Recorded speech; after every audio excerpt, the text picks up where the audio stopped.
Everyone's always talking about the strength of Jotaro and Star Platinum, or Giorno and his Legendary Golden Experience Requiem, but no one ever talks about those who came before them. Let's take it back to the early days of JoJo's Bizarre Adventure, where the Jotaro of that time was the ultimate Chad's reincarnation, Joseph Joestar. Usually when you think of this dude, you're probably just gonna say to yourself, he's pretty smart, or he's pretty funny. But when I see this man, I'm just like, this dude is strong as fuck! Now, I wanted to make a video regarding Joseph's powers, since the people who I see scale the early parts don't really serve justice to my go. And you read the thumbnail correctly. I think Joseph would pimp smack Jotaro physically, and in this video, I'll be explaining why.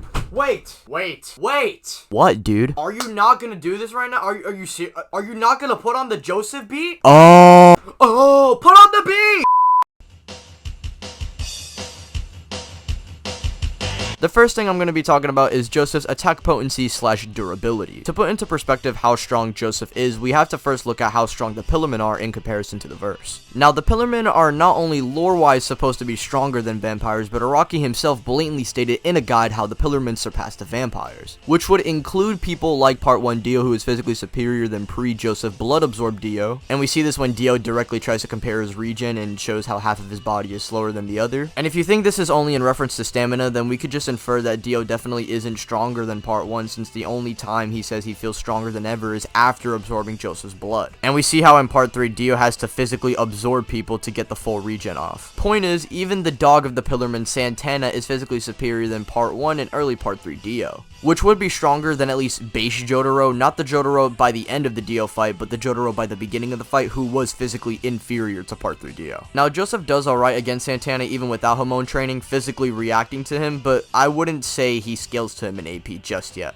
However, we do see an interesting encounter between him and Wamu, where he basically 200 IQs Wamu and manages to get some damage off of him. Now, performing this off alone would just mean that Joseph, if he did this to Part 1 Dio, this man would literally get obliterated. And even after, when he starts training with Lisa and Caesar, Joseph truly starts to reach a whole new tier of power. He would go on to beat AC/DC, who's above Santana, and after Caesar's death, he goes on to 1v1 Wamu and neg him pretty badly. So basically, for the scaling chain, we have Part 3 Dio equal to / below Part 1 Dio, who's below Santana, who's below AC/DC, who's below Wamu, who's below Joseph. This also puts Joseph blatantly above Jonathan, which makes sense since that's what the narrative of Battle Tendency was sort of building up, in my opinion at least. Along with Jotaro, since Jotaro's best scaling is above Part 3 Dio, who got stronger off of Joseph's blood, which only puts him just a little bit above Jonathan, since you could say that Dio is in Jonathan's body, and him saying that this body got stronger means he surpassed Jonathan along with his previous self. Regardless, the scaling chain for Jotaro isn't really as high as Joseph, since Joseph upscales above so many other characters who scale above Part 1 Dio anyway,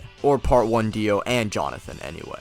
With that, Joseph being above Jotaro means he upscales from his feats like Inhaling Justice, which can form a whole town, along with being above characters like Red Hot Chili Pepper, who can absorb energy of a whole town. But Jotaro still remains to be the strongest stand in Part 4, so basically there's two lines of scaling that put Joseph at town level. And as for Part 3 Joseph, who I'm going to briefly cover since he only has like two feats I'm going to mention, one for attack / durability and one for speed. Oh, and I guess for hacks, but we already know what Hermit Purple is, nobody really cares about that. This video is mainly just getting the point across that young Joseph is strong. However, Part 3 Joseph still isn't a slouch, since considering Dio had to evade the Hamon vines. But then again, we already know what Ripple does to vampires anyway, it just kind of negates their regen pretty badly. And Dio felt like he was going to be harmed by it. And as for speed, I'll just briefly mention this feat since young Joseph upscales from this. Joseph is able to react to Silver Chariot, who is able to blitz and intercept Hangman multiple times and perceive him in slow motion. This feat not only has been calced multiple times, but people believe that this feat is just very contentious, considering, oh well, Polnareff predicted where he was going. But we blatantly see Polnareff just outspeeding him, and then Polnareff gets way faster throughout the series. Now, from all the calcs that I've seen based off this feat, there's one thing that they all have in common with each other, and that's that they all range from the FTL to MFTL range, or specifically 100 to over 1,000 times faster than light.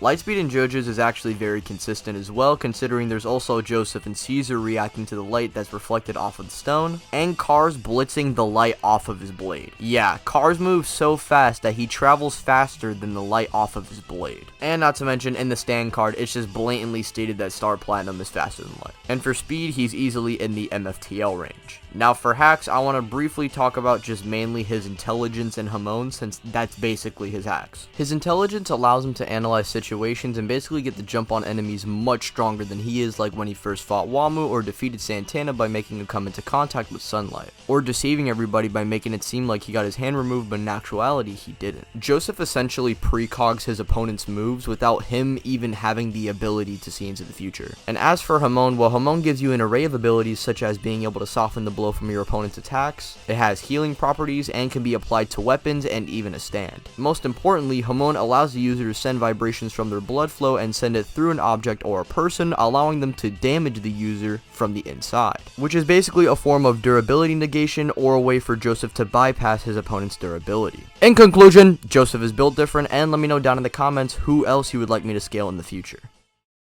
My new tricep, and a new tricep. Wait, what the fuck? I'm still recording.